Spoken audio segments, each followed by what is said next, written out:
Hotep world, on this day I rise and give all praise to the great God, the true and living God, Allah. And I also give honors to his holy prophet, El Hajj Sharif Abdul Ali, Noble Drew Ali, that is. I come forth today giving honors to all of those who came before me, as well as those whom are yet to come, of those generations that were spoken of by our holy prophet. I also come forth as a man of no reputation, therefore allowing my works to be the proof of my messiahship. There are some issues that I would like to address. And it's been going on for quite some time now. I can say almost maybe about at least 3 or 4 years. I've been seeing the conscious community going back and forth, ranting and raving about the differences of opinion, the differences within the schools of thought, the differences of whatever one may consider their belief. I've also seen it go so far as to where the elders who paved the way have become disrespected by individuals who haven't done anything to free their people.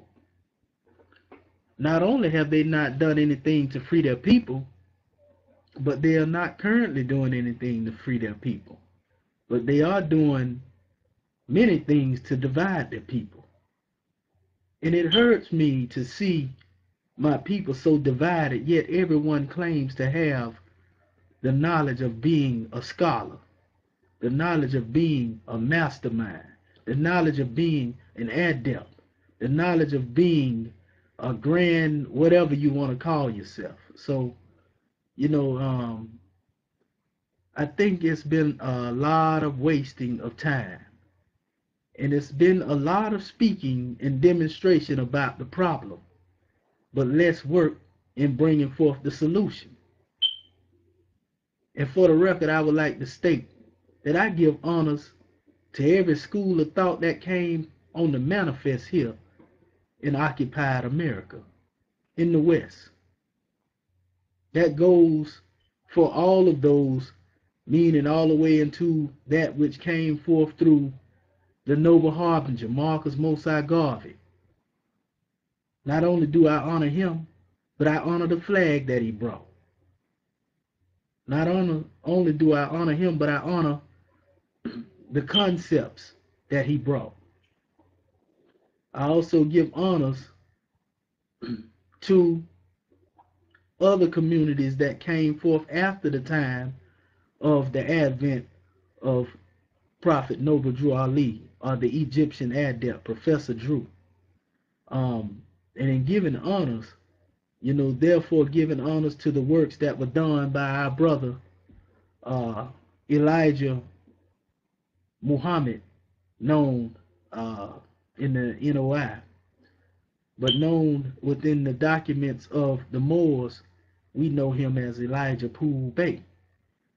And I am very familiar with the teachings of the NOI, and there's been a lot of comparison between the teachings of Moorish science, or the MST of A, and that which came through the NOI.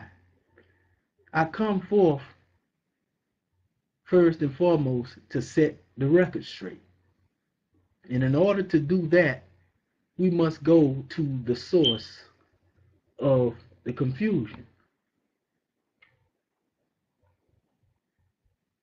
My thing is that it is not Noble Drew Ali, Marcus Garvey, the Honorable Elijah Muhammad, and we can go into many more that were per se in error. It is those who misunderstand that in which they brought. Because you have those who claim to follow Marcus Garvey who are not upholding the tenets of what he taught. You have those who claim to follow Noble Drew Ali who have not unfolded into the supreme law that he brought. You have those who claim to follow the Honorable Elijah Muhammad, who are not following the theology of time, which is on the manifest. So all are in error, because none of this going back and forth is going to bring liberation to our people. It's only further dividing us.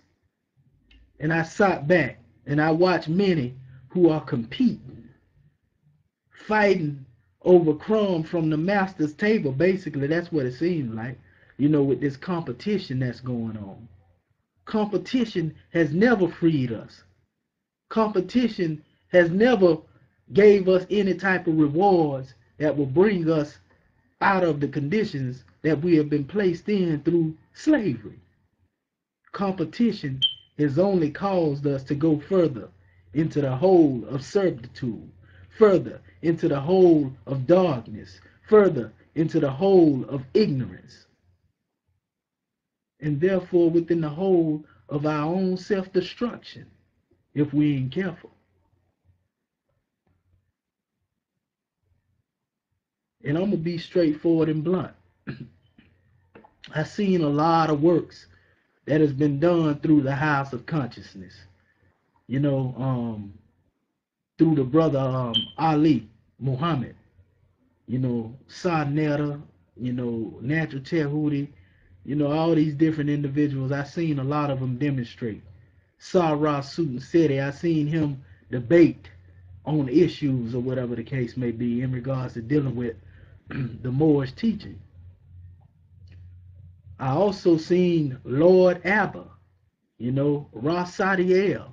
All of these individuals come forth with different portions of what they believe to be the truth or falsehood about what Noble Drew Ali brought and what he taught. First, I would say to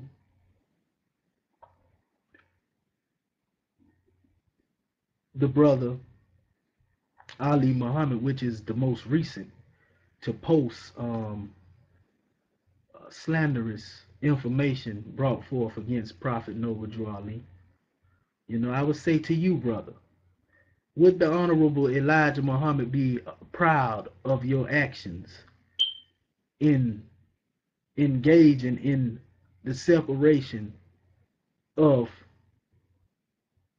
your people? Ask yourself that honestly. Now, we have a lot of Moors that speak, on the teachings of the Holy Prophet, and certain things have been misunderstood, because even the Moors now in the temples don't have a proper foundation, and knowing what the time is and what should be done, meaning that they have not unfolded into the supreme laws of Noble Drew Ali. So you got a lot of Moors running around thinking that they are Moroccan Americans and not Moorish Americans. There's a difference between, for example, the flag of Morocco and the flag of Moorish America.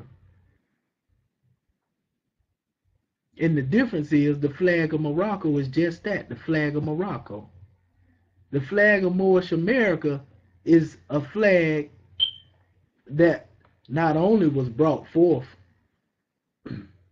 in this era and time to represent our distinctive nation, but it also represents on a higher level everything that has been buried under the teachings of Western Freemasonry, which infiltrated the MST of A. It's no secret in this.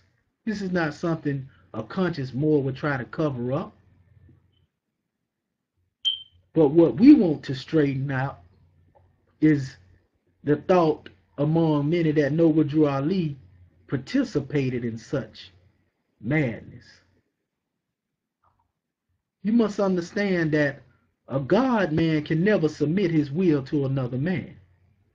And when we go back to the establishment when we go back to the establishment of the Canaanite temple in 1913, you had Emir Abdul Karim, along with Dr. Suleiman, the Shriner from Khartoum of Egypt. At least that's where he said he was from. You know, you have those Moors who are now coming forth.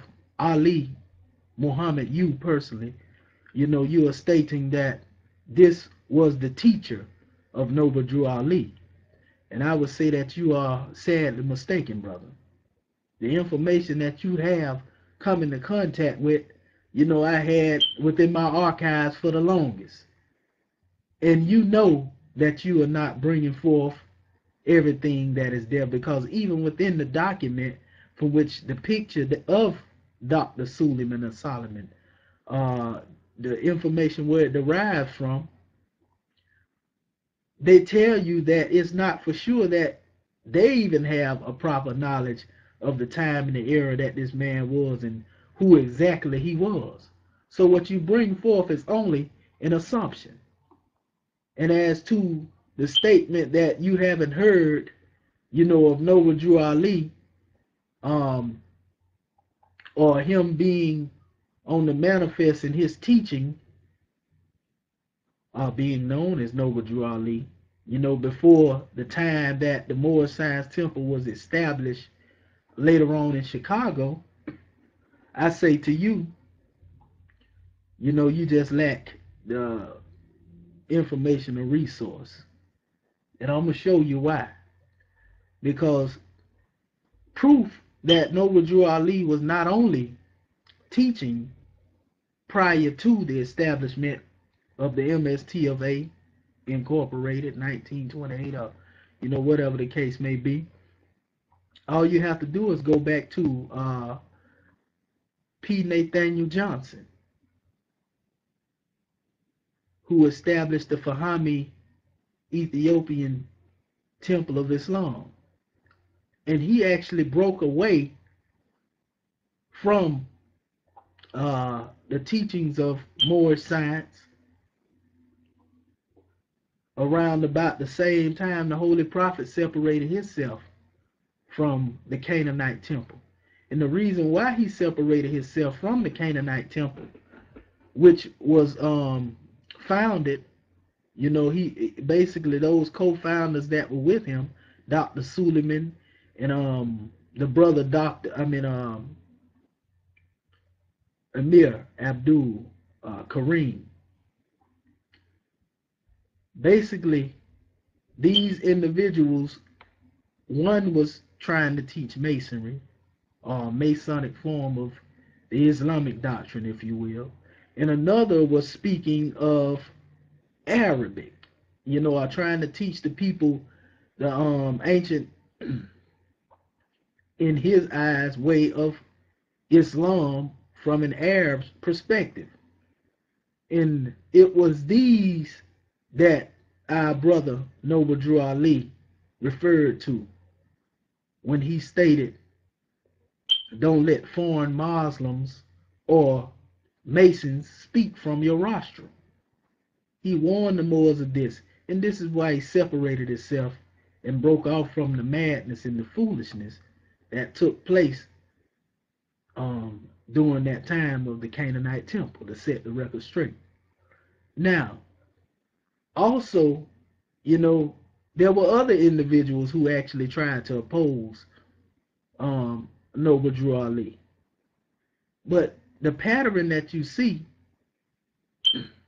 within those who studied up under him, they all went back to Egypt for some reason to study. You even had one brother go back to Egypt, Al-Azhar University, which is also one of the places that the Holy Prophet had studied, which is where he met Dusay Muhammad Ali as well. You even had one brother to try to bring a fatwa against the Holy Prophet. I don't know whether his intent was to have a physical harm, and this was actually established in January